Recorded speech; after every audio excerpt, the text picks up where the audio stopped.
Hi, hello everyone, welcome to my channel, and if you watched me before then welcome back. I'm going to try something different in this video, and I don't just mean filming a video by myself and without my friend Luz. It's about something that I've actually wanted to do for a long time now and I've been very passionate about, and that is books.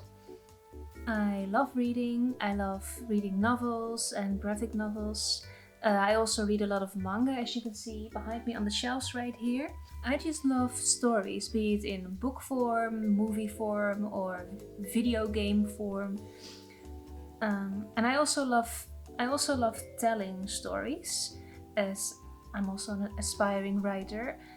One of my dreams is to actually publish a novel someday, and I'm kind of like dabbling in writing short horror stories. I would love to publish a book of short horror stories, like with cool artwork and stuff, kind of like a graphic novel. Now, since I love reading so much, I thought it might be fun to make videos where I discuss some books that I've read, and I just happened to stumble upon a book that I think is perfect for this first video.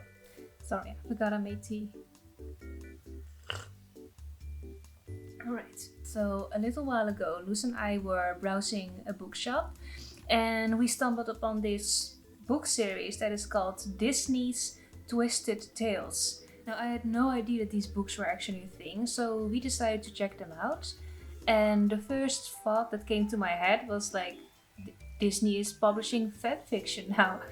You see, these books, they take the classic Disney cartoons and then they just retell the story with a different and kind of darker spin, which is something you also see a lot in fanfiction, and I've read my fair share of fanfiction, so I ought to know. Yes, you're right, I don't have much of a life.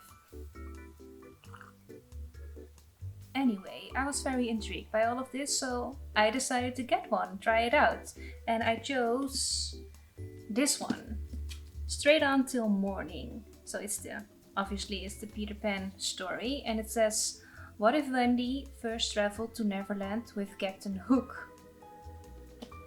Interesting. Now, I've always been very intrigued by the story of Peter Pan, not just the Disney version, but also the original version and all of the adaptation of the original story. Though it was the Disney version of Peter Pan that I had a little bit of a crush on as a kid. Peter Pan! Also that fox from Robin Hood. I guess I just have like a thing for redheads clad in green. Is it weird though that I used to have a crush on a cartoon animal character? It's not my fault though, it's Disney's fault for making these animals so attractive. And also might be because these are like anthropomorphic animals, which in itself is actually a very interesting thing to think about, I think. You see it in so much movies and TV shows that you just don't really think about it anymore. It does make me wonder how Disney decided to make a Robin Hood movie with anthropomorphic animals. Alright guys, I think we're all ready to really start producing this movie. We've got the script right here, and I think our version of Robin Hood is going to be a great success. Yes, definitely. I agree, and I'm wearing a scarf. Actually, I'd like to suggest just one little alteration. Oh no, not this again. She does this every time. No, just hear me out. What if... She's gonna suggest the animal thing again. We turn all the characters into animals. Told ya.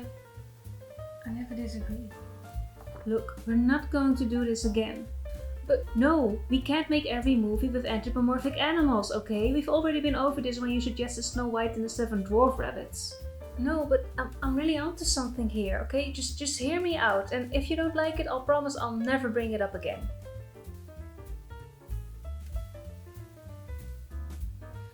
Alright. Okay, cool, so here's the thing. I think that if we turn all the characters into animals, this movie will be much more attractive to the children. Well, we do want to appeal to the children. Yes, and we can sell stuff from the movie to those children, like toys and plushies, you know, for money. Oh yes, we love taking money from children. Yeah, don't say it like that, but yes. Yeah, we can draw those animals very attractively and make people question both their sexuality and their sanity. Why? Why would we want to do that?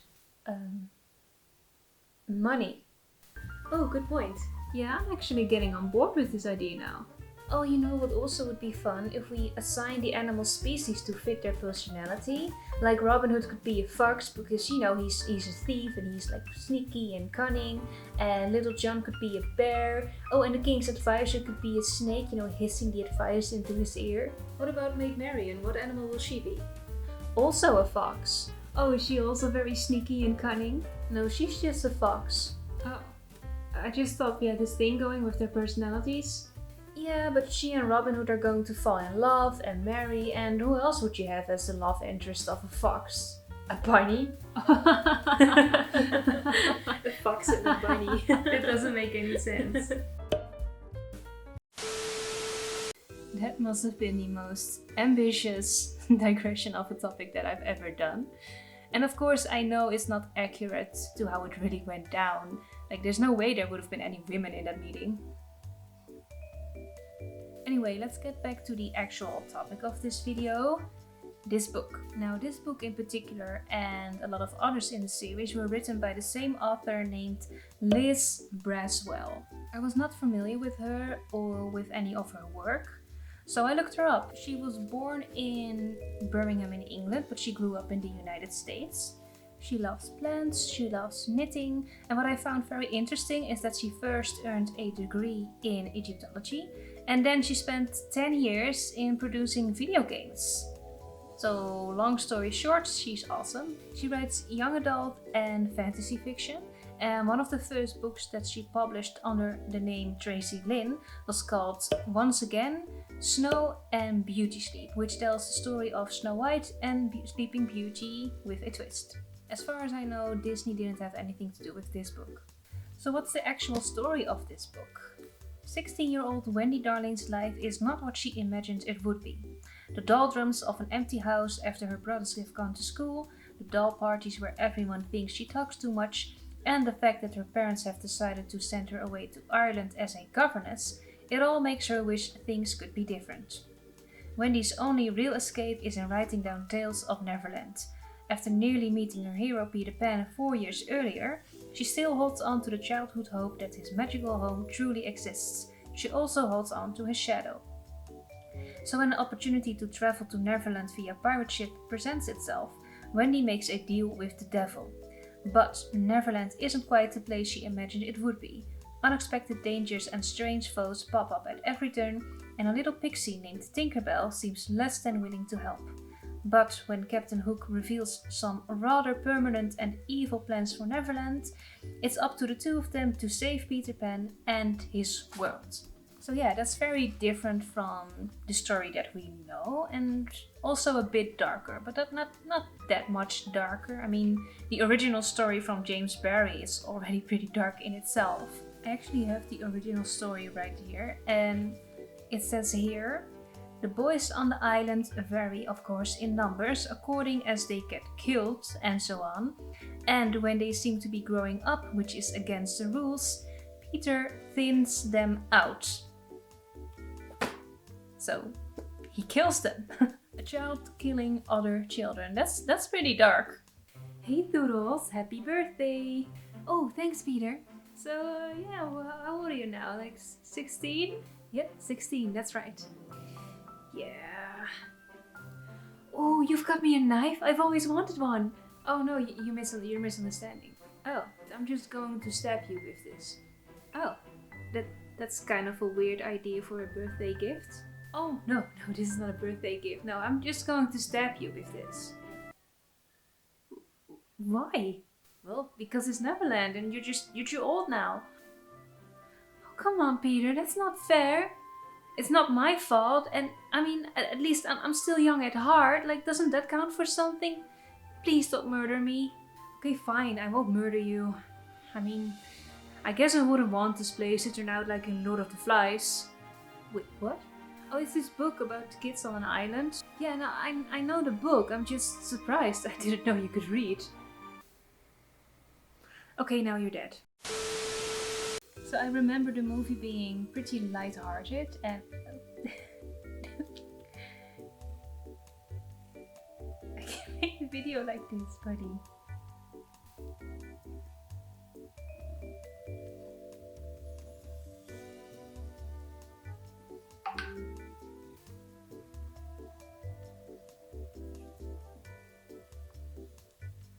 Okay. Yes, you've had your cuddles. Is that enough now?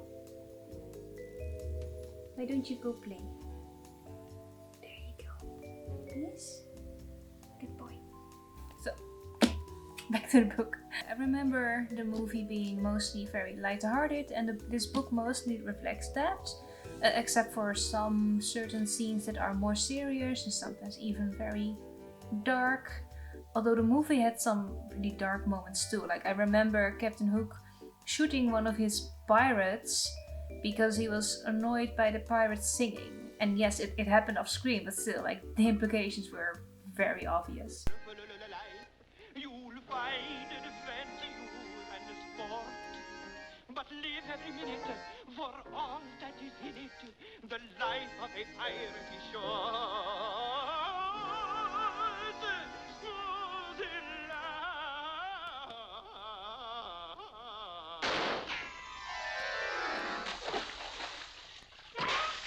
So in this version of the story, Wendy is not taken to Neverland by Peter Pan, but by Captain Hook. And that's not the only difference in this story. Her little brothers John and Michael, they are excluded from the adventure altogether. Now I do want to talk some more details about this book, so if you want to avoid any spoilers, of course you could just stop right here, read the book yourself and then get back to me. Or you could just skip to the timestamp that future me is going to edit in right about now. So the interesting thing is that despite being the eldest, Wendy is the only one of her siblings that still wholeheartedly believes in Peter Pan and in Neverland. Just like in the original story, Peter Pan has visited them once and also got his shadow taken by the nurse dog Nana. Side note, I would love to have a nurse dog. Or a nurse cat. Loki, would you be my nurse cat? Yes? No. Anyway, so back to when Nana got Peter's shadow. All the children still believed in Peter at that point, but as they got older... Hi. You don't give up, don't you? No, you don't. But as they got older, they stopped believing in Peter Pan and Neverland, and they just figured that they imagined it. You can sit here next to me. Go sit here. Yeah. Go on. Good boy. Yes, thank you. Something that is also worth noting is that the boys go to school while Wendy just stays at home, basically learning, preparing to be a housewife, which is also what makes her life very dull and lonely. And I think that might actually also play a part in why the younger brothers don't believe in Neverland anymore, while Wendy still does. It is when Wendy's parents discover her little notebook of stories that they have the biggest overreaction ever and decide that she has to grow up. And apparently in order to grow up, one must be sent to Ireland of all places, which probably doesn't sound that bad unless you're British. So they want to send her there to become the governess of some boys and get all of those silly stories out of her head. Naturally, Wendy is very upset by this, and all she wants is just for Peter Pan to take her away to Neverland, but he doesn't come. And that's why she makes a deal with Captain Hook. Now, I was very curious about how this would come to be in the book, and I'm not sure how I feel about this part of the book actually. It's just a bit confusing, but from what I understand, Wendy uses her imagination and dreams to tell Hook that she has Peter's shadow and that she wants to make a deal with him. Which does make me think, if she can communicate with Hook that way, why not with Peter Pan? I don't know, maybe Peter wasn't susceptible to any outside communication in the first place. Or maybe it's because Hook is actually Wendy's own imaginative creation, she invented him in all the stories that she told about Neverland. It is also mentioned that Wendy always thought that Peter would come back for his shadow, but since he never did, in the last 4 years I think it is, She just assumes that he doesn't care about his shadow, and maybe that's why she doesn't even bother to try and contact Peter the way she is contacting Hook right now. I don't really know. Anyway, that's how she gets to Neverland. Now this is also where the story gets a bit darker, because while Wendy is on the ship to Neverland, most of the pirates, they treat her very decently, but there is one very creepy pirate that actually harasses her at some point. She is saved though by Captain Hook, who shoots the pirate in the head.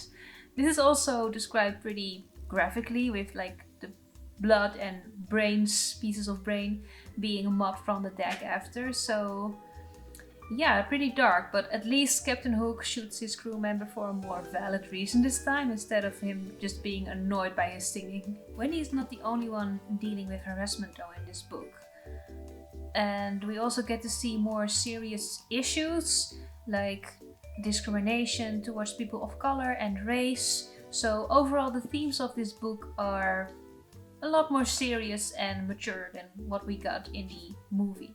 And what I also really liked about this book is that we also get to see a lot more of Neverland itself. There's new places that get explored and new creatures to come across. And it turns out that a lot of these things actually came to be by the imagination of other children. For instance, Wendy comes across some creatures that she knows were invented by her own little brothers. And these creatures aren't random either, like they were invented with a purpose, sometimes even a dark purpose. Like there's a creature on the island that hunts and eats fairies, so someone really didn't like fairies. And there's also some kind of weird bee-like insect that somehow projects memories on their body, kind of like a television. So yeah, it's all very imaginative.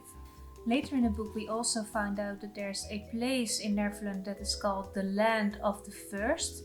And the First are supposedly the most powerful beings in Neverland, and in a way they are Neverland.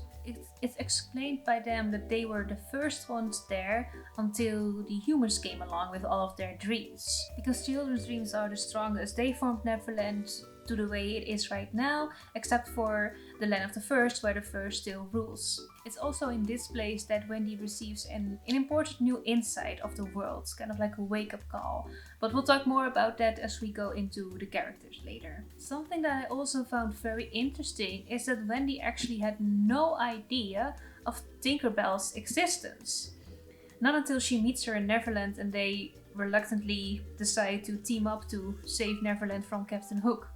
So we know Tinkerbell wasn't created by Wendy and was also never in her stories, despite the fact that Tinkerbell and Peter Pan are very close to each other. Despite the darker themes in the story, it still manages to also incorporate a lot of the lightheartedness and silliness, which really captures the tone and feeling of the movie. There were even some humorous bits which actually made me giggle while reading them. Even with the story going in a totally different direction from the movie, most of the characters still felt very authentic to their movie counterparts. I'm not going to discuss all of the characters in this book, just the ones that are important to the story or important to some of the themes of the story. Let's start with our main protagonist, Wendy Darling. Now this book really made me like Wendy. It's not that I didn't like her in the movie, she just never stood out to me, especially being the damsel that always needed to be saved by Peter Pan. She's still a very caring and loving person, and not to mention very polite and ladylike. But what I like about her in this book is that she's also very curious. She tends to talk a lot and ask a lot of questions, and I really like how she's always thinking about everything. Like for example, when she's in Neverland, she asks a lot of questions about the rules, and while everyone is really annoyed by that and kind of tell her just take things as they are, I actually really like that about her, because I know I would do the same. Like if I know that pixie dust will make you fly, I also want to know if there's a limit for how long it will last. But the author also added more aspects to Wendy that really resonated with me. Like she's a bit socially awkward. For instance, when she's at parties, she just can't help herself. And she talks a lot, and she usually talks a lot about her stories. Now in the book, most people around her think it's very odd, but I love it because it shows how passionate she is. But she does have a bit of trouble fitting in. Though she is a girl and very ladylike in her own ways, she doesn't share the common interests of the other girls in her environment. Like, the other girls are very busy with pretty dresses and getting husbands, and Wendy just longs for adventure. I'm going to read a little passage from the book that takes place somewhat at the beginning of the story. Wendy has just gotten a little dog from her parents because they think she's lonely and that the dog will help. However, Wendy actually isn't happy with the dog at all, and she's disappointed in her parents that they just push a dog on her instead of just talking with her. So when she takes the dog for a walk, she runs into two girls that she knows and would rather avoid, and they end up inviting her for a party where she can find her match. And this little passage that I'm going to read is Wendy's, basically her reflection on the idea. This could be the beginning of something really big and quite different. If she could do things properly, her lonely days betting around the house by herself would be over. There would be teas and salons and parties and group dog walks and boys and dances and happily ever afters where she would attend balls and cotillions and have a husband and children like Michael and John in a different, perhaps less lonely old house. Was that what she wanted? Was it better or worse than what she had right now? Now this part really resonated with me, and I did not expect to read something like this, but I'm really glad that I did. You see, in recent years I've concluded that I don't want to have kids. I don't want to become a mother. But when I was younger, I always assumed that I would become a mother someday. It was an expectation put upon us by society and especially the environment that I lived in. I grew up in a Christian household and I went to a Christian elementary school and a Christian high school. I actually used to be a Christian, but my Christian faith started to deconstruct around my teenage years in high school. So through most of my life, I was taught that women are supposed to raise children, and if they don't, then there's something wrong with them and they should be pitied, because a woman without children supposedly would be very unhappy. Now, I never liked kids or babies. I never wanted to have anything to do with them. In fact, I remember as a kid my mom got really angry at me once because we met this couple on the street that she knew and they just had a baby. And I didn't show any interest in the baby. And she scolded me after because she said it was very rude of me to not show any interest in that baby. I did notice some people would look a bit weird and confused at me whenever one of my parents would drag me to visit a new baby, because they would always offer me to hold the baby because they think, oh, she's a girl, so she must like to hold babies. And I always said no because I didn't want to. Like, I really do not like to hold a baby. It makes me very nervous. The only babies that I tolerated enough to actually hold were my little brother and sister, and that's it. So please never make me hold your baby. Offer me your cat instead. Like, I would hold any cat anytime. Anyway, so throughout Wendy's adventure in Neverland, she reflects on this idea more and more. When she used to imagine herself into these stories with Peter Pan and the Lost Boys, she always imagined herself as the mother figure in the stories. And now she's realizing that she actually doesn't want that anymore. Maybe the reason she always inserted herself as the mother figure in these stories is because that's what she is familiar with, that's how she was raised. So I really like how Wendy is starting to question these expectations and starts to think about what she really wants. And she ends up making quite a big and impactful decision in the end, which, and again, spoiler alert, so if you want to avoid this, you can skip to the timestamp that FutureMe will insert right about now. So as I mentioned earlier, when Wendy visits the Firs, she gets a new insight about things. She learns here that Neverland is a reflection of her own world, and if she really wants to fix Neverland, she has to fix her own world too. And they also serve Wendy her slice of humble pie when they make her realize how privileged she actually is. Like we mentioned earlier, Neverland is formed by the dreams of children, but not every child has the same wonderful dreams like Wendy and her brothers have. So this is what the first tell Wendy. Some children are so twisted by hate from others they can dream of nothing but hate. Some children dream of going through a day without being whipped or beaten. Some children dream of nothing more than a full meal. They smile in their sleep as their minds conjure something that would fill their bellies if it were only real. Some dream that their parents are still alive, or at least that their ghosts come to visit. Some dream of still being able to play with their friends and go to school, although they no longer can. This Neverland you see is the Neverland you and your brothers are used to. There are other parts of Neverland you never see, with no fairies or mermaids, only dishes of food and clean water and kindness, or beasts so horrible you would die upon viewing them. And so it happens that when the adventure is over and Wendy has managed to save Peter Pan and Neverland, she goes back to her own world and actually takes these words of the verse to heart. By the end of the book, Wendy has basically become an activist, setting out to change the world for the better. She advocates for equal rights, like women's right to vote and people of color being allowed in salons and cafes just like everybody else. She organizes protests and campaigns and strategizes actions, and so she lives a happy and fulfilling life as an unmarried woman without kids. So I like how this story tells you can make your own choices and that happiness and fulfillment doesn't have to come from being a mother. If it does for you, then that's fine, that's great, good for you. But some people, like me or Wendy here, just won't be happy like that, and that's fine too. As for the other characters in this book, they are mostly the same as in the movie.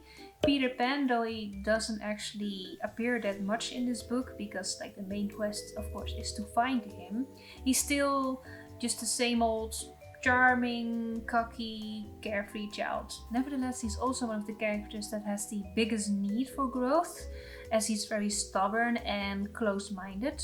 I'll get more into that later as we discuss his relationship with the Lost Boys. He is a fun character and his scenes were very fun and enjoyable to read, so that really makes up for his lack of appearance in the book.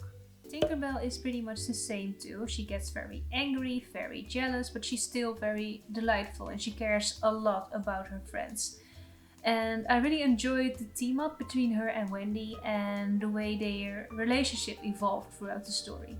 Captain Hook might be slightly more deranged, but seems mostly pretty much the same cruel and obsessive captain that we all know. What is interesting is that his crew seems pretty much done with all of his antics and don't care in the least about his feud with Peter Pan. But they still obey him, of course, because out of fear. They all seem to be very much aware that their captain is mentally unstable and that his obsession with Peter Pan is actually really about his own lost youth. Next up, the Lost Boys. Though most of them are just the same loud boys, there is a very interesting change in two of the characters actually that's really important for the story and its themes. And I think this is going to be a big spoiler that would be more fun to explore for yourself. So if you want to avoid this spoiler, Future Me is going to add another timestamp right about... wait for it. Not yet. Now. Future Me is going to be so annoyed by me. Damn, that's me is really annoying. Also, learn how to focus your camera, you amateur. So the biggest change here is about this character named Skipper. Skipper is the lost boy in the rabbit suits. Except in this book, Skipper is a girl. That really blew my mind, but I really like the change. So the story goes that Peter will take orphan boys from London and make them lost boys in Neverland. Skipper was also an orphan and she wanted to be taken too, so she kind of pulled a Mulan and disguised herself as a boy, and Peter, falling for the trick, took her. When we found out about this in the book, Peter still doesn't know that Skipper is actually the girl, and the Lost Boys actually keep her secret because they're very scared that once Peter finds out, he will send her away. I really like the relationship between the Lost Boys. Like, they really care about each other and they really consider Skipper one of their own, even though she's actually a girl. So when Wendy finds out that Skipper is a girl, the boys kind of respond with, well, sort of. They say that Skipper is very different from Wendy, and I really like that part because it makes Wendy realize that Skipper is just very comfortable in her own skin and she has no interest in like dresses and doing girly things, and that's fine. There's also a really funny bit with Skipper that actually made me laugh while reading it. I'll read it to you. I'm sorry, it's getting dark in here. The sun is going down, it's getting late. This is where Wendy figures that a girl would be very uncomfortable being around all these boys all the time. She couldn't stop herself from asking, from leaning in and whispering, "Don't you find it a little bothersome to be with these wild boys all the time?" For an answer, Skipper opened her mouth and let out a terrifically loud burp. I thought that was really funny because it's not just because she burps, like it actually answers the question perfectly. The other Lost Boy that is quite important to mention is Slightly. He's the one dressed as a fox and supposedly the oldest of the group and thereby kind of the leader of the group. It turns out that he and Peter Pan are actually on bad terms, and that's because Slightly wants things to change. He's sick of always doing the same things and he wants something new. However, Peter doesn't like his new ideas and he says he's growing up and that he needs to leave Neverland. Slightly actually acknowledges the biggest theme in this book, which is change, and Peter Pan fears it. He does come around, eventually learning from Wendy that change is actually a good thing, and so he makes amends with Slightly and also he accepts Skipper for the way she is. Which also leads to the boys deciding on a new name for their group to make it more inclusive, which Peter, though reluctantly, agrees to. There's no mention of Tiger Lily or the Indians in this book, which obviously is for a good reason. I think we can all agree that that part of the movie did not age well. There are some mentions though of what seem to be like sort of natives of Neverland. At some point they mentioned like Licky, which sounds like it could be some kind of tribe, but it's never really clarified who they exactly are. There are some new original characters as well, like Luna, the pet wolf of Wendy on Neverland, some fairy friends of Tinkerbell, one creepy old witch, and Zane, the only sympathetic pirate on Captain Hook's crew. There's also another new character, although I'm not sure if we could call her a character. But when you look at the book cover, which by the way I really love the cover art for this book, you can see that Wendy's shadow really stands out. So yeah, I was kind of expecting that her shadow would probably play a key role in the story. But what I did not expect was for her shadow to be its own sentient being, which apparently happens in Neverland. I'm not really sure how though, because besides Peter, everyone else's shadow seems to be just a shadow, but it's a nice touch. So in conclusion, this story gives us a nice message about how change is something inevitable, but also something that we all need. It's also about how we need to be more accepting, inclusive, and open-minded. So did I enjoy this book? Yes, I did. Would I recommend it? Yes, like I said, it has a nice message. It's a fun adventure. I really like the characters. It's 488 pages long and I finished it in a couple of days, so it's a very easy read. Do I think this is just another way for Disney to milk their former successes to make more money? I mean, yeah, probably. Do I care? No. Because like I said, I really enjoyed this book and I actually look forward to reading the other ones in this series too. I think I'm going to read the Little Mermaid one next. And maybe I'll end up making a video about that one too. Maybe just about every book in this series. Like, I think that could be fun. Like, I would have my own kind of like my own book club. Anyway, that's it for this video. What do you think about this book series by Disney? Would you like to read it? And if you have read it, I would love to know what you thought about it. So let me know in the comments and I'll see you in the next video. Bye!